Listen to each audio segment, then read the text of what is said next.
ચાલો મિત્રો, સૃષ્ટિ વનસ્પતિ એટલે કે પ્લાન્ટી એટલે કે પ્લાન્ટ કિંગડમ, એમાં આપણે હવે ત્રીજો વિભાગ ભણીએ અને છે ત્રિઅંગી. પહેલો વિભાગ આપણે ભણ્યા આલ્ગી, બીજો દ્વિઅંગી, ત્રીજો ત્રિઅંગી.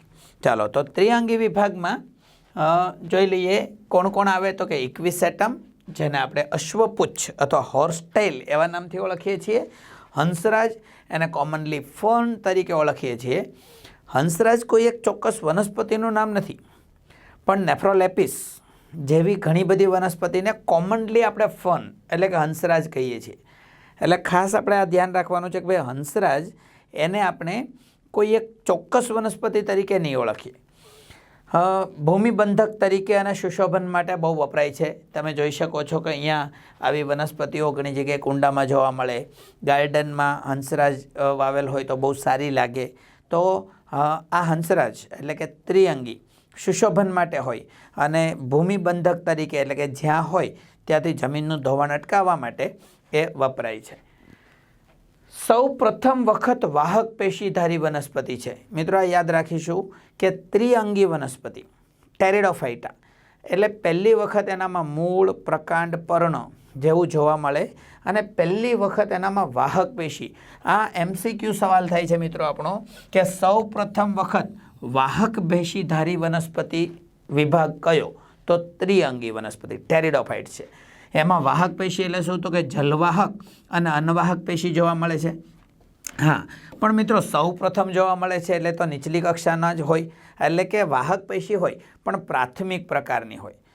પ્રાથમિક પ્રકારની વાહક પેશી એટલે શું? તો એની જલવાહક પેશીમાં જલવાહિની ન હોતા જલવાહિનિકી જોવા મળે છે. અન્નવાહક પેશીમાં ચાલની નલિકા ન હોતા ચાલની કોષો જોવા મળે છે. આ એક આદિ પ્રકારની વાહક પેશી થઈ. આપણે આ યાદ રાખીશું કે વાહક પેશી નિમ્ન કક્ષાની છે એટલે કે પ્રાથમિક પ્રકારની છે. એટલે કે જલવાહક પેશીમાં જલવાહિની ન હોય પણ જલવાહિનિકી હોય. અન્નવાહકમાં ચાલની નલિકા સાથે કોષ ન હોય પણ ચાલની કોષ હોય. ઓકે, તમારે યાદ રાખવા માટે કહી શકું કે પહેલી વખત ત્રિઅંગીમાં વાહક પેશી જોવા મળે પ્રાથમિક. એના કરતાં આગળનો જે વિભાગ જે છે અનાવૃત બીજધારી, એમાં પણ આના જેવી જ એટલે કે ત્રિઅંગી જેવી જ વાહક પેશી જોવા મળે. સુવિકસિત વાહક પેશી કેમાં જોવા મળે? આવૃત બીજધારીમાં, જેમાં જલવાહિની પણ હોય અને ચાલની નલિકાઓ પણ હોય. બીજું છે સૌ પ્રથમ સંપૂર્ણ સ્થળજ વનસ્પતિ છે. જેમ દ્વિઅંગી એ જમીન ઉપર હોય, પાણીમાં હોય અથવા પાણીના માધ્યમ મળે ત્યાં હોય, તો એ રીતે આ સૌ પ્રથમ સ્થળજ વનસ્પતિ છે. એ દ્રષ્ટિએ જો આપણે કહીએ તો દ્વિઅંગીને તમે વનસ્પતિ સૃષ્ટિના ઉભયજીવી કીધા, તો એ પ્રકારે ત્રિઅંગીને વનસ્પતિ સૃષ્ટિના સરીસૃપ રેપ્ટાઇલ્સ ઓફ પ્લાન્ટ કિંગડમ કહી શકાય. વસવાટ ક્યાં હોય? તો એ ભેજયુક્ત છાયાપ્રિય સ્થાનમાં, ઠંડા સ્થાનોમાં એ ખાસ જોવા મળે. એટલે કે આપણે હિલ સ્ટેશન ઉપર જઈએ ત્યાં ત્રિઅંગીઓ વધારે જોવા મળે. કેટલીક ત્રિઅંગી રેતાળ જમીન ઉપર તો કેટલીક પાણીમાં પણ જોવા મળે છે. માર્સિલિયા નામની ત્રિઅંગી વનસ્પતિ છે. માર્સિલિયા એ પાણીમાં જોવા મળે છે, જલજ ત્રિઅંગી વનસ્પતિ. એના જીવનચક્રનું બહુ મહત્ત્વ છે. તો જીવનચક્ર વિશે તમને થોડી માહિતી આપી દઉં. તો જીવનચક્રમાં મુખ્ય અવસ્થા બીજાણુજનક અવસ્થા છે અને બીજાણુજનક મૂળ, પ્રકાંડ અને પર્ણ ધરાવે છે. પહેલી વખત આ વનસ્પતિ એવી છે કે જેનામાં મૂળ છે, પ્રકાંડ છે, પર્ણ છે.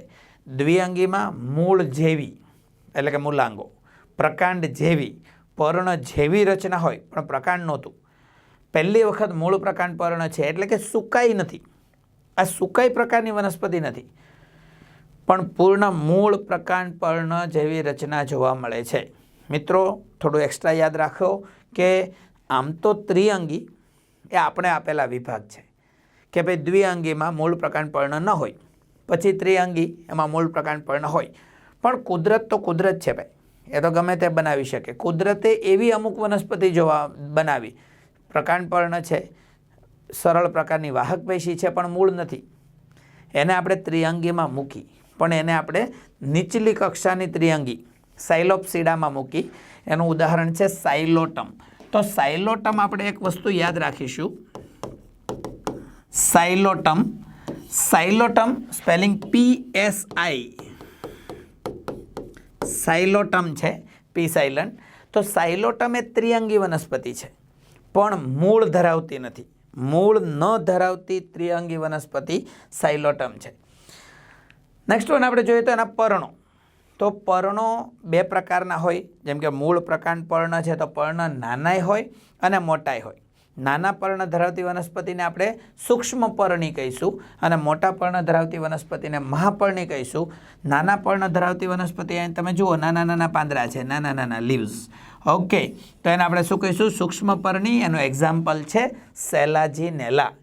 જ્યારે મોટા પર્ણો ધરાવતી વનસ્પતિ એને આપણે મહાપર્ણી કહીશું. એનું ઉદાહરણ છે હંસરાજ. હંસરાજ અહીંયા કોમન જ્યારે લખીએ, એક્ઝામ્પલ તરીકે લખીએ, મેં તમને આગળ પણ કીધું કે fun is a group of plants. એમાં હંસરાજ આપણે કોમન બોલીએ ત્યારે કોઈ એક વનસ્પતિનું નામ બોલતા હોઈએ અથવા તો લખવું હોય તો એ છે નેફ્રોલેપિસ. નેફ્રોલેપિસ.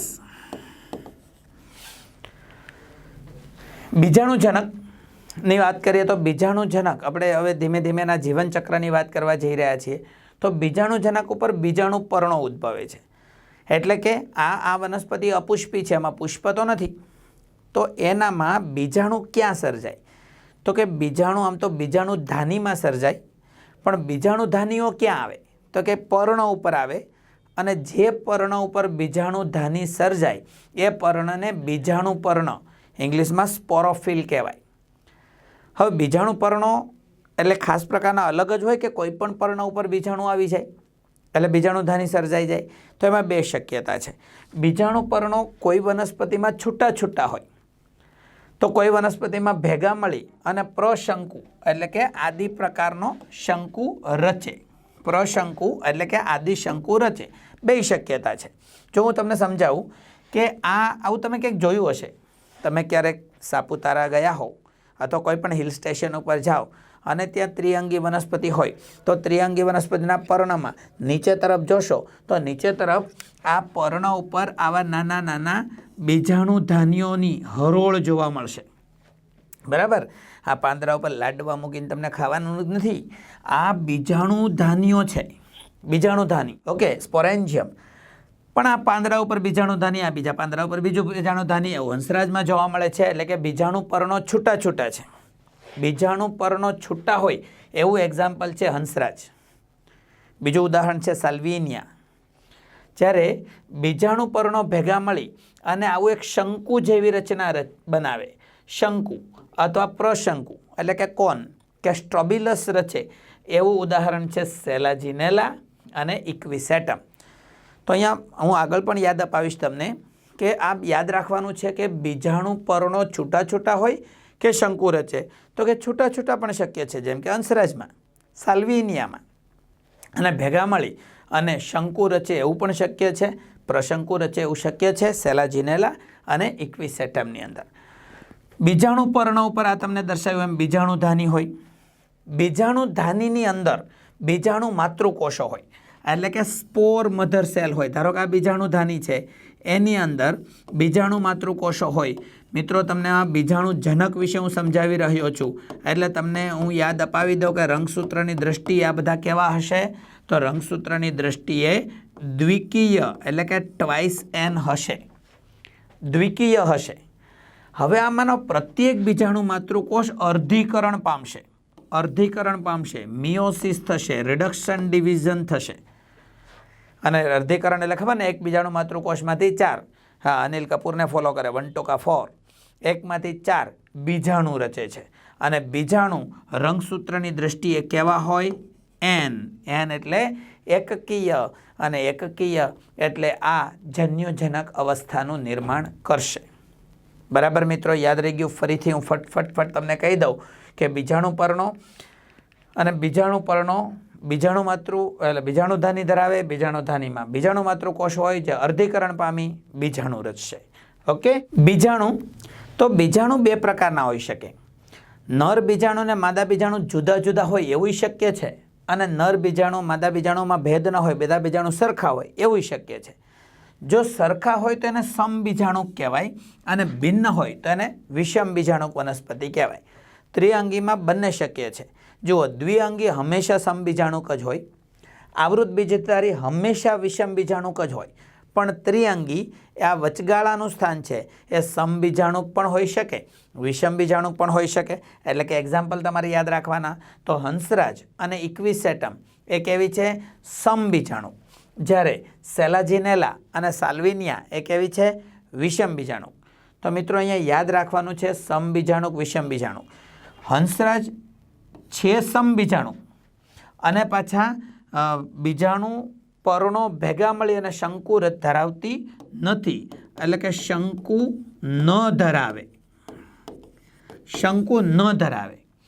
અને ઇક્વિસેટમ શંકુ ધરાવે. આના ઉપરથી તમને બે સવાલો પૂછી શકાય છે. શંકુ ન ધરાવતી સમબીજાણુક, હંસરાજ. શંકુ ધરાવતી સમબીજાણુક, ઇક્વિસેટમ. એ જ રીતે સેલાજિનેલા વિષમ બીજાણુ છે, બરાબર? સેલાજિનેલા જે શંકુ ધરાવે છે, જ્યારે સાલ્વિનિયા વિષમ બીજાણુ છે પણ શંકુ ધરાવતી નથી. અહીં 4 પ્રશ્નો બને છે. શંકુ ધરાવતી હોય એવી સમબીજાણુ કોણ છે? ઇક્વિસેટમ. શંકુ ધરાવતી હોય એવી વિષમ બીજાણુ સેલાજિનેલા. શંકુ ન ધરાવતી હોય સમબીજાણુ હંસરાજ. શંકુ ન ધરાવતી હોય વિષમ બીજાણુ સાલ્વિનિયા. તો આ મુદ્દો પણ તમારે બહુ મહત્વનો છે. તો એક્ઝામ્પલ્સ ઉપરથી સવાલો ખૂબ જ વધારે પૂછાતા હોય છે મિત્રો, અને એક્ઝામ્પલને આધારે તમારે યાદ રાખવાનું છે. જે વિષમ બીજાણુ છે એમાં નર બીજાણુ અને માદા બીજાણુ ભિન્ન હોય છે. નર બીજાણુને આપણે લઘુ બીજાણુ એટલે કે માઇક્રોસ્પોર તરીકે ઓળખીએ છીએ, કારણ કે કદમાં નાના હોય છે. મહાબીજાણુ કદમાં મોટા હોય છે, જેને માદા બીજાણુ તરીકે ઓળખીએ છીએ. એટલે કે સેલાજિનેલા સાલ્વિનિયામાં લઘુ બીજાણુ એટલે કે નર બીજાણુ અને મહાબીજાણુ એટલે કે માદા બીજાણુ ભિન્ન હોય છે. લઘુ બીજાણુ વિકાસ પામે એટલે નરજન્યુજનક રચે, મહાબીજાણુ વિકાસ પામે એટલે માદાજન્યુજનક રચે. જે સમબીજાણુક હોય એ બીજાણુ વિકાસ પામે તો એ જન્યુજનક રચે. હા, જન્યુજનક રચે. હા, પછી એ નરજન્યુજનક કે માદાજન્યુજનક એમ નહીં, એ જન્યુજનક ઉપર જ નરજન્યુધાની અને માદાજન્યુધાની એક જ જન્યુજનક ઉપર આવે. હા, જે વિષમ બીજાણુક છે એમાં લઘુ બીજાણુ વિકાસ પામીને જે નરજન્યુજનક રચે એના ઉપર નરજન્યુધાની જ આવે, અને મહાબીજાણુ વિકાસ પામી માદાજન્યુજનક રચે એનામાં માદા એટલે કે મહાબીજાણુધાની જ એટલે કે આર્ચિગોનિયમ જ વિકસે છે. આપણે બીજાણુધાની વિશે થોડીક વાતો કરી દઈએ. તો બીજાણુ અંકુરણ પામી અને જન્યુજનક રચે છે. આ જન્યુજનકને પ્રસુકાઈ કહેવાય, પ્રોથેલસ. અહીંયા સુકાઈ તો નથી, કારણ કે બીજાણુજનક અવસ્થા મુખ્ય છે, એ છોડ ક્ષુપ વૃક્ષ સ્વરૂપે છે, પણ આની જન્યુજનક અવસ્થા પ્રસુકાઈ છે. ઓકે, પ્રસુકાઈ અહીંયા દોરેલું છે. કેવું છે તમે જોઈ શકો છો કે રિક્સિયાના સુકાઈ જેવું સરળ સ્વરૂપ ધરાવે છે, પણ એકાદ mm કદ ધરાવતું હોય, બરાબર? આવું હૃદયાકાર છે, હાર્ટ શેપ્ડ છે, હૃદયાકાર. એનામાં મૂલાંગો સર્જાયેલા છે, મૂલાંગો. અને અહીંયા નરજન્યુધાની અને માદાજન્યુધાની વિકસે છે. યાદ રાખીએ કે નાના છે કોણ? પ્રસુકાઈ. એટલે ફરીથી તમે આખું વાત સમજો કે ત્રિઅંગી વનસ્પતિ છે, એનો મુખ્ય અવસ્થા બીજાણુજનક અવસ્થા, મૂળ પ્રકાંડ પર્ણ ધરાવે, પર્ણ ઉપર બીજાણુધાની આવે, બીજાણુધાનીમાં બીજાણુ માતૃકોષ અર્ધીકરણ પામી બીજાણુ બને, બીજાણુનું વિકરણ થાય, જમીન ઉપર પડ્યા, વિકાસ પામી અને જન્યુજનક રચશે, જેને પ્રસુકાઈ કહેવાય. અહીંયા બીજાણુજનક અવસ્થા લાંબી છે, જન્યુજનક અવસ્થા ટૂંકી છે, પણ જન્યુજનક અવસ્થા અને બીજાણુજનક અવસ્થા એકબીજાથી મુક્ત છે, બરાબર? બંને સ્વતંત્ર છે. અહીંયા જન્યુજનક અવસ્થા નાની છે, પણ પોષણ માટે બીજાણુજનક ઉપર આધારિત હોતી નથી. આ યાદ રાખવાની વાત છે. નાના એટલે કે જન્યુજનક નાના છે, બહુકોષી છે, મુક્ત જીવી છે. શા માટે મુક્ત રીતે જીવી શકે છે? તો કારણ કે પ્રકાશ સંશ્લેષણ કરી શકે છે, પ્રકાશ સંશ્લેષી છે. ઓકે, ચાલો. પ્રસુકાઈ વિકાસ પામે છે, પણ એ વિકાસ માટે ઠંડી, ભેજયુક્ત અને છાયાવાળી જગ્યા જરૂરી છે. કદાચ ત્રિઅંગી વનસ્પતિ આવી આદર્શ પરિસ્થિતિ ન મળે તો જીવી જાય, પણ એની જન્યુજનક અવસ્થા જીવી શકે નહીં. અને એટલા માટે ત્રિઅંગી વનસ્પતિ બધે જ જોવા મળતી નથી. એ મર્યાદિત ભૌગોલિક વિતરણ દર્શાવે છે. બીજું, આ જન્યુજનક ઉપર નરજન્યુધાની માદાજન્યુધાની વિકસે. એમાં નરજન્યુને માદાજન્યુ સુધી પહોંચવા માટે ફલન માટે પાણી આવશ્યક છે. એટલે ફલન માટે પાણી આવશ્યક હોય એ દ્વિઅંગીની પણ લાક્ષણિકતા છે અને ત્રિઅંગીની પણ લાક્ષણિકતા છે.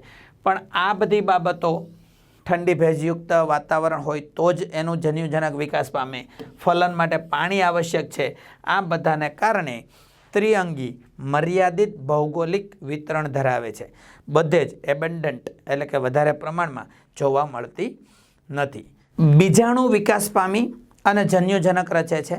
આ જન્યુજનકને પ્રસુકાયક તરીકે ઓળખવામાં આવે. પ્રસુકાયકની હું વાત કરું તો આ પ્રમાણેનું હૃદયાકાર ધારો કે પ્રસુકાયક છે.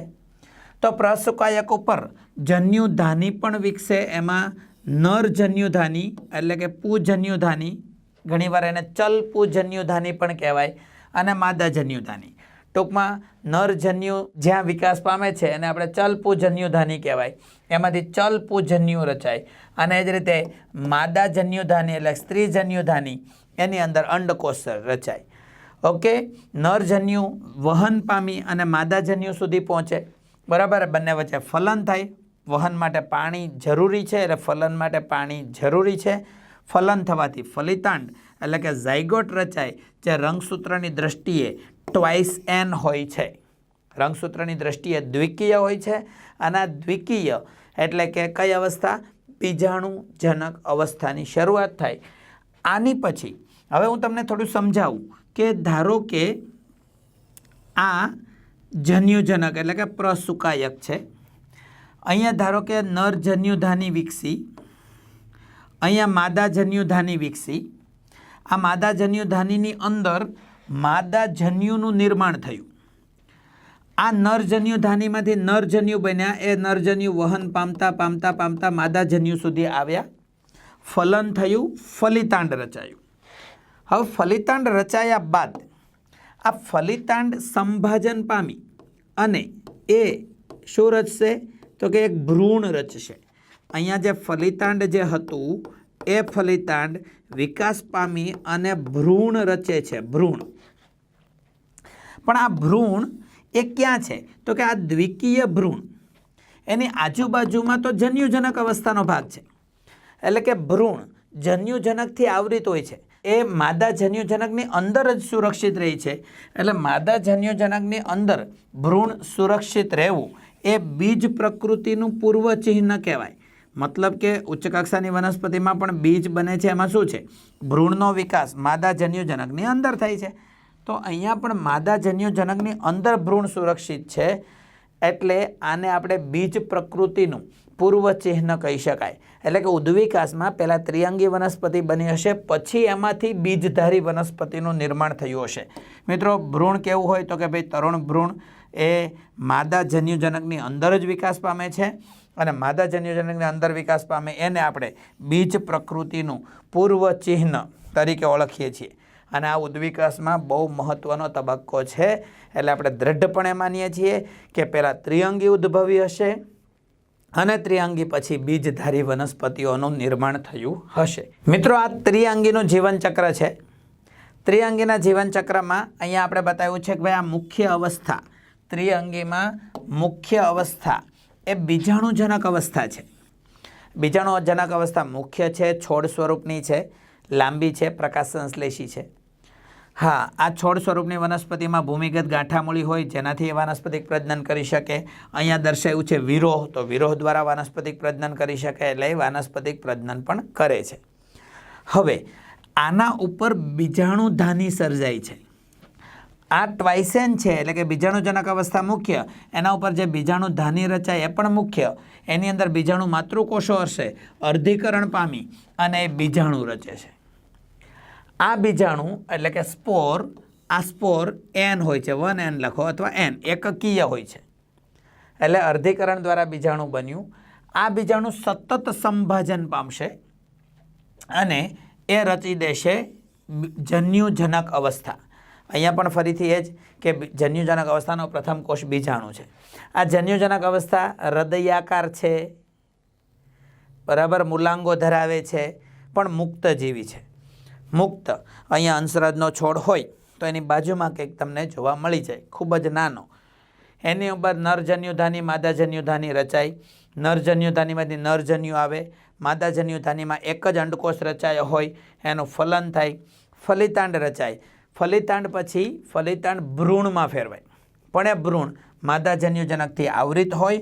માદાજન્યુજનક આ ગ્રીન બતાવ્યું છે, માદાજન્યુજનક, અંદર ભ્રૂણ વિકસ્યું. આ બીજ પ્રકૃતિ સૂચવે છે.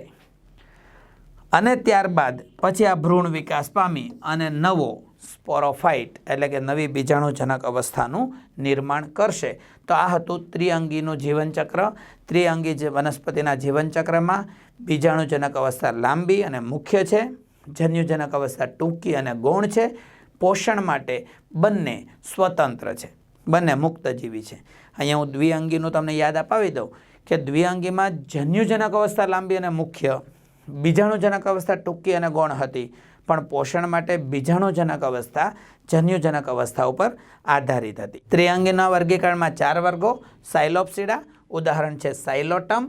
બીજું છે લાઇકોપ્સિડા, ઉદાહરણ છે લાઇકોપોડિયમ અને સેલાજિનેલા.